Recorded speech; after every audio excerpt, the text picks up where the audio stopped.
12-year-old Jamie CORSILLO is in for the time of his life as he is representing his country, competing with the world's top juniors from 15 other countries at the Longley's Future Aces in Paris during the first week of the French Open.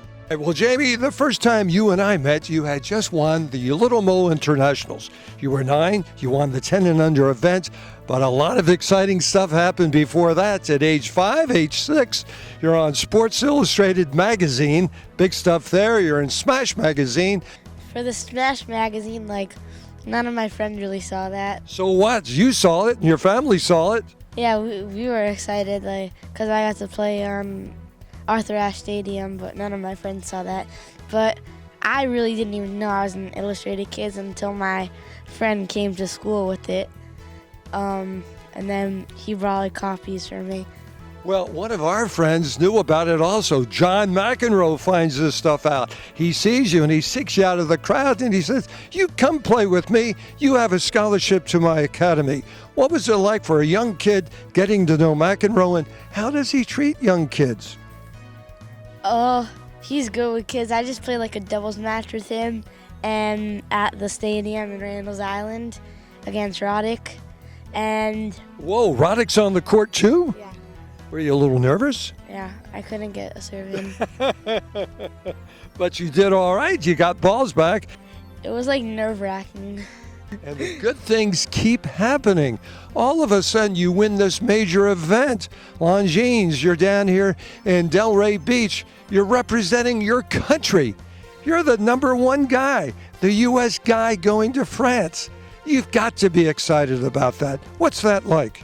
That was probably the biggest thing that ever happened. Jamie has been coached from day one by his supportive mother, Meredith CORSILLO, who now also relies on heavily respected coach Steve Longley, who served as a sparring partner for Venus and Serena Williams, along with Jennifer Capriati.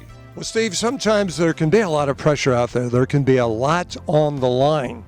Yes, this tournament that Jamie just played was a lot on the line. For a 12-year-old to have to go to France if he wins, it was a big pressure situation, and it's something that was a huge positive for him. That take pressure way down the line, because he'll never have a match that big in the juniors. You represent your country.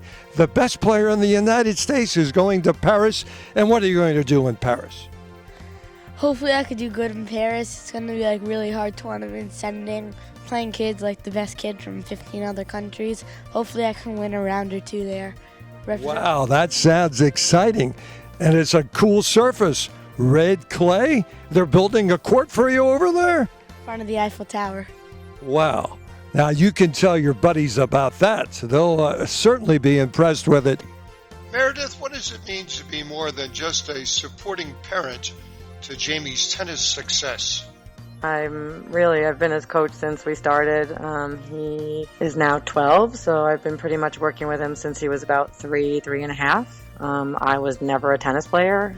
I was a gymnast in college, and so when he was born, I decided to take up tennis. Got bitten by the bug, and then decided that I was going to work with him, and then I learned from there. So it's a whole bunch of support plus work. Lots of it, and a lot of learning, big learning curve. You're used to being seeded #1. You're used to being seeded #2. Do you like that? Is it pressure or is it motivation for you? Lots of kids have pressure being seeded. I like being seeded. And why? Because kids, they get scared to play the seeds. But when you're seeded and they get scared, then you got to live up to it. How do you get yourself to live up to being seeded #2? Easy? I just really don't care about that. It just doesn't matter. They just get scared. Other kids just get scared, but it really doesn't matter to me. Meredith, how tough is it to balance a normal life at the playing level where Jamie is? I have to balance his whole life, so it's he goes to regular school, he goes to bar mitzvahs and weddings, and he doesn't miss anything, and he's a straight A student in a regular school, so all he gets to do is really work out between the hours of 3 and 6. Your game is fairly rounded out for a young kid. You don't only just slug at the baseline. Tell us about some of the other shots that you've been working on and really starting to develop. Somebody said you had a little S&V in your game. My new coach just started to work on my volley, and like in the first day, it just became really good.